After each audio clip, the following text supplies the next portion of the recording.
Hi, welcome to the Author's Corner. I'm your host, Charlotte L. Brown, writer and book review for 31 Woman, LLC and Jo Magazine. The Author's Corner greets the most talented authors in the industry. We will learn more about their featured books and future projects. Thank you for joining us, and welcome to the Author's Corner.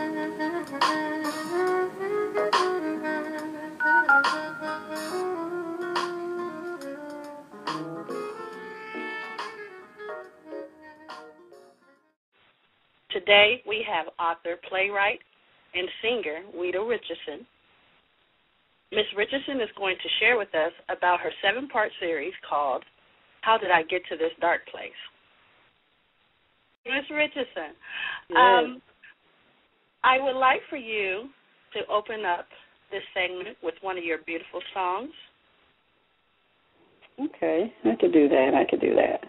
It's a medley that I normally do before I pray to God, and it's just really simple, a couple of little songs, first verses of some songs. So,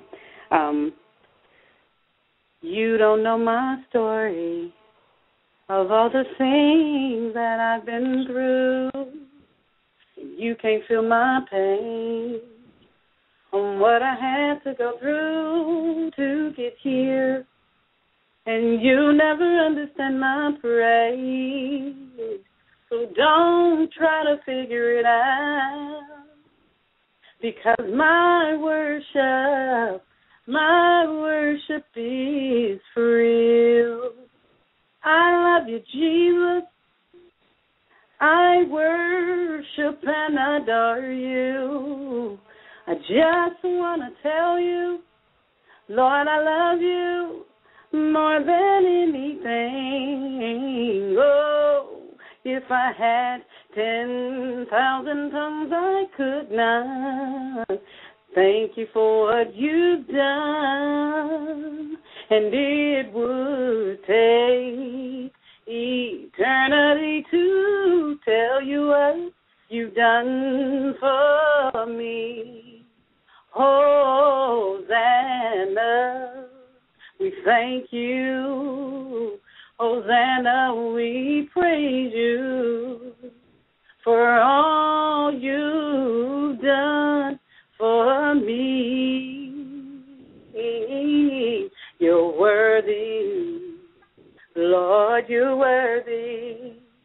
You're worthy, oh, you're worthy, oh, for all you've done for me.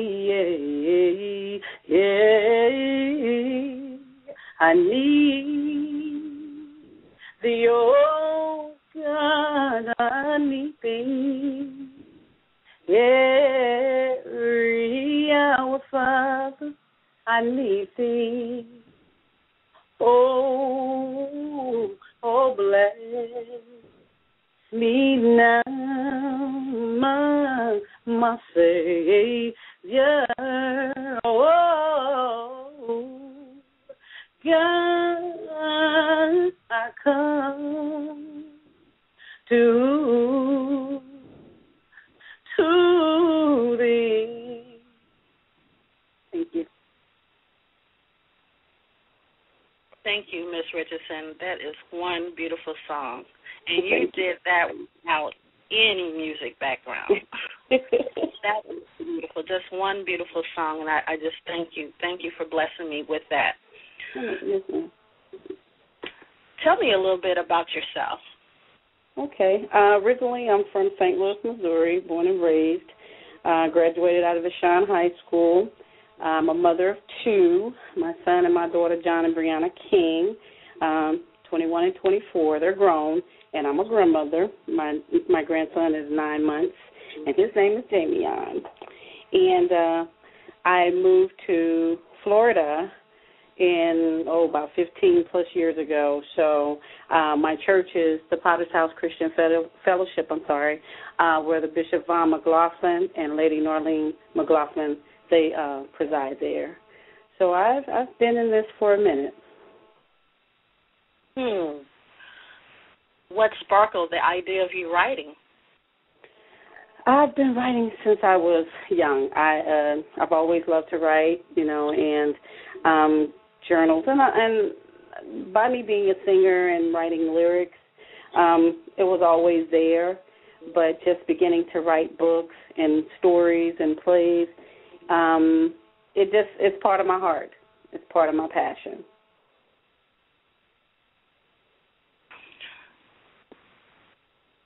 The book, How Did I Get to This Dark Place? A 7-part series. Mm-hmm. Can you tell us a little about your upcoming project? Okay. Well, this book, How Did I Get to This Dark Place, it will be out by October 15th. This book here is about my journey from January to May. I was in a dark place. I was in a place to where, nothing was going, nothing happened for me. I had no jobs, no place to live hardly, didn't have any food, couldn't do anything for myself. And God put me in this place for disobedience. I was disobedient to him. I lied. I was supposed to consecrate. I said it out of my mouth twice that I was going to consecrate in January, and I didn't. And you don't lie to God. You don't do that. You don't promise something you're going to do and then don't do it. So God just decided, this was already predestined, I'm sure, and he put me in this place to where no one could get to me, to where he had to remake me. He had to tear things off of me, and he had to rebuild me. So being in this place was the darkest I've ever been. I mean, I've been homeless. I've eaten out of garbage. I've been raped. I've been through that, me and my children.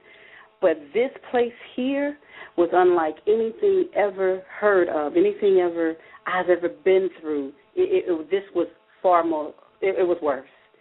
And God placed me here in order to rebuild me, to remake me for the purpose he has for me. And so the book basically is talking about my depression, my suicidal attempts, and why am I here? I'm getting up, writing my obituaries in the morning, and I'm deciding I'm going to go and I should jump off my sister's balcony, or maybe I should go and step out on the highway. Today is my day. I tried to take my life. It didn't work. So God is like, I'm not going to let you go anywhere. You're going to go through this. Your title, How Did I Get to This Dark Place? Mm-hmm. A lot of people need to hear, how do you come up out of there? I mean, this is a powerful title, and you touch on depression and suicide. So just share with us, how does one come out of that dark place? It takes God. I mean, literally, it takes God. Depression is something that, it's a demonic spirit. Suicide is a demonic spirit. And these things were attached to something that they had been familiar with before. And so by me being in this dark place and going through these depressions and this suicidal attempts and all of these things and not knowing where I'm at, not knowing what I'm going to do the next moment, God has to pull you out of there. There's no medicine that's going to pull you out of a dark place when you're that depressed, when you're that stressed out, when you're that suicidal. It takes God. And God, salvation is free. So it takes the Lord to pull you out of the darkness. And it's a hard place to come out of by yourself. So it has to be the Lord. You have to give up and give in and let God do it. Give him you. You have to give him yourself. You have to allow him to pull things off of you, to disattach stuff so it won't be attached to you when you come out of this darkness and you're finally, people are looking at you, people are talking to you, and then they'll begin to notice that you've changed, that you're not, I don't see that, depression on you anymore, and I don't see, I don't feel the suicidal thing about you. You've changed because you've given yourself, your soul, your heart, your love to God. And that's all he's looking for. That's all he wants. He wants you so he can take off of you and remake you. So it takes God. There is no other way to come out of the dark place. Everybody that's mentally ill is not literally always mentally ill. That is a demonic spirit. This is a spiritual warfare. And God does that. God delivers you. You got too many folk out here, pastors, first ladies, and people in church that are so depressed, stressed, suicidal, going back to where they used to be because they're not totally delivered. It takes God. Yes, it does. And that's how I got rid of depression. And I had to learn that because through my journey, I couldn't do it alone. So I had to find God. And that's what it takes. That is the key. Some people will never be able to get free of depression because it could be also clinical. But for those who I think I just denied it so over and over. And I kept telling myself, I'm not going to be on this medicine. You're not going to tell me I've got to take it the rest of my life. I want all of this stuff. And I kept believing in that. And when I gave myself to Christ, oh, boy, it just lifted. And, and he had to show me how to stay away from it, you know. And I never thought I could. You know, because when you go through horrific events in your life and, you know, you say rape and you've been molested and all kinds of things, those are things, I mean, I've seen people around me has never recovered from, but God. God is true, and that is just powerful. And so he wants us to tell the story, and you're doing that through your writing. And this is your personal life, and I appreciate that. And I hope many people will. Right. Thank you. What was the hardest part of writing this series, though? Going through it. I was going through it the same time. I mean, at one point I just was like so depressed. You know, I was up and down, wouldn't leave the house, wouldn't do this. And God let me know the reason I have you in this dark place is because you lied to me. You told me you would consecrate. You lied to me twice. So I'm going to send you back to where you lied to. I'm going to have you make good on your promise, and then I'm going to open doors for you. But you're going to have to give me what you said you would give me. So going through that journey of darkness, not knowing why I'm here, and then finally finding out it was because of something I did. I didn't blame them. I just didn't understand why you got me here. You say you God. Well, why am I here? How come I don't have any money? How come I can't buy toothpaste? How come I can't do this? And God, he didn't open his mouth. And finally, when I just said, I can't do this no more, he finally said, let me tell you something. You lied. This is you. You did this. So I need you to make good, and then I open doors. And so going through this, it was hard. Writing it, God birthed this book to do it, and not just for me, because I'm not the only one going through this. There's so many folk going through hurt and all of these depressions, and some of them are not making it out. But God has purpose for me, and my purpose in the kingdom is so deep and so different to where I have no choice. God said either you do it or you die. Pick one. So I chose to do it. You chose to live. You chose to live, to tell your story. And what was your learning experience from writing this series? Don't lie to God. Don't you make no promises you can't keep. Do not allow the devil to put you in a place to where you continue to say you're going to do it and don't do it. If you're not, just don't say it. The devil he tries to surround you to get you caught up. So once you get into these type of places, he can try to come in and do things. See, the devil tried me. Literally, he touched me. He put his hands on me. Because, see, he thought he could have had me. But God said, I don't think so. No, you ain't got to. Now, you can do your little torment things and, stuff I permit you to do. But I just need you to understand, this one right here will never turn from me. So you can try your luck, have fun. She's not going anywhere. So this was something that was supposed to happen, just to show Satan, you don't know who you playing with. Now, I don't tempt him. I don't tempt Satan on nothing, because some areas I'm not strong in. I'm still needing to be delivered. Yes, but he knows. Yeah, it is what it is. If you come to me, I may not know everything in the Bible, but I know God. I know who I am in God. I am saved and filled with the Holy Ghost. I thank God for keeping me and my family. And people don't understand that when you do things and you're not in the will of God, it's a domino effect on your family. Yes, it is. Yes, it is. That generational curse. And, yes. And when I was told that I was going to break the generational curse in my life, in my family. I didn't know what that meant, and at first it was so confusing, because I'm like, why is this being put on me? But all it was that I had to learn was to change my lifestyle. Right. I have 4 children, and I needed to change my lifestyle so that it would not repeat in them. That means stop hanging out, stop messing with the wrong type of man that's not for me.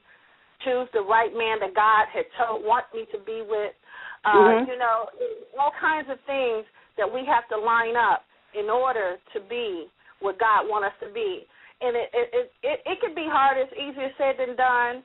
But you just got to trust and lean on Him, and He will give you the answers, and He will help you.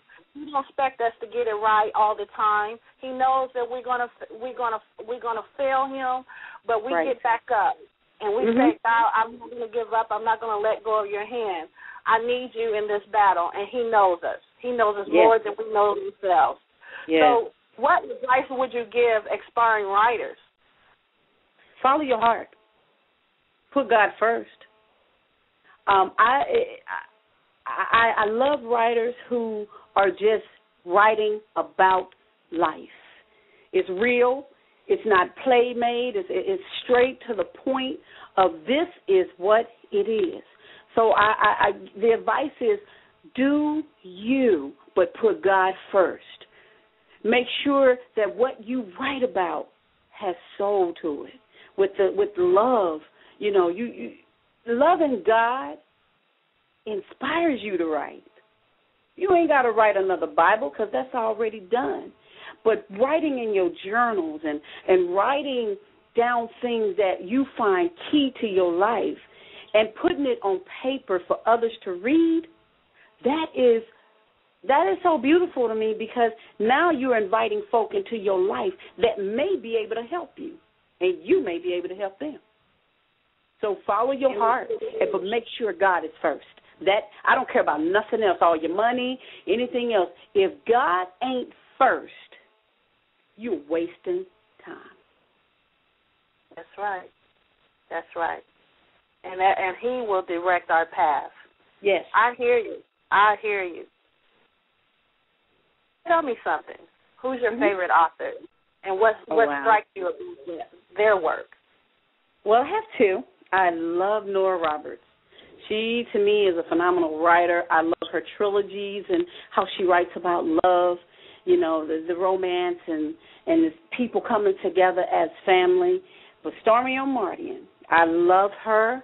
I want to meet her. I think she's one of the best Christian writers out. She's to the point. She says what it is. She brings her family into it. She exposes herself. And exposing yourself first will actually draw folk to you to say, you know what, I've been there. I'm not the only one. I thought I was the only one going through. No, you're not. It's a lot of us going out. Christians are going through some things worse than the people in the street. because we know better. And we got to give an account to what God has said in this Bible. So our trials sometimes are a little bit stronger and heavier because we know better. And I love how she writes. We are targets. We are officially targets. Because we are with a red dot on our head, yes. We want to do the Lord's work and it seems like it gets worse and worse. But the beautiful thing is when we know the Word, and we will conquer it because we know God and we know what He expects of us, and we should line up. And so, what are some upcoming projects or events that you have pertaining to this series? We want to know what you got planned. Okay. The first of the year, I should have my novel that I've written July of last year. These Hands Have Killed My Own. It's a Christian fiction. And it's about the depiction of my Boaz for me that God has created for me, because so many times we pick the wrong man. And when it's supposed to he pick us. But we have to be in line and we have to be in place for him in order for him to see us. So God has just given me this novel. I wrote it in 10 days, and God gave me that. My book, How Did I Get to This Dark Place, will be out on the 15th, or maybe a little bit before the 15th of October. Also, I've written a stage play back in 2007, When Your Well Runs Dry. Looking forward to getting that on stage the year coming, asking God to send me some sponsors, some people, just to even pray, that God sends the right folk to come and help me do this play, to even say, you know what, I can take this play to another direction. And that's what I'm looking for. As long as it's godly, I'm okay. Where can we find this at? Your website. I think you have 3. Yeah, I have my www Beige page where some of my series is on. Now, everything on the Beige page, the series, everything is not in the book. My book is very intense, so it's more. That is www.beigepage, that's BEIGE, page, one word, .com. Or you can go to www.Ouida, Ouida, Richardson, that's whole one word, .com. And if you like to email me, you're welcome to email me at Ouida. Forgive me on that. Ouida at OuidaRichardson.com. I'm sorry about that. All right. You sound like you're very well on your way to touching lives. And, I appreciate you, Ms. Richardson, for joining me today and blessing me, and blessing the ones who is going to hear this segment, because it is all about what he wants us to put out there. And I just commend your obedience to God. And you give me much encouragement.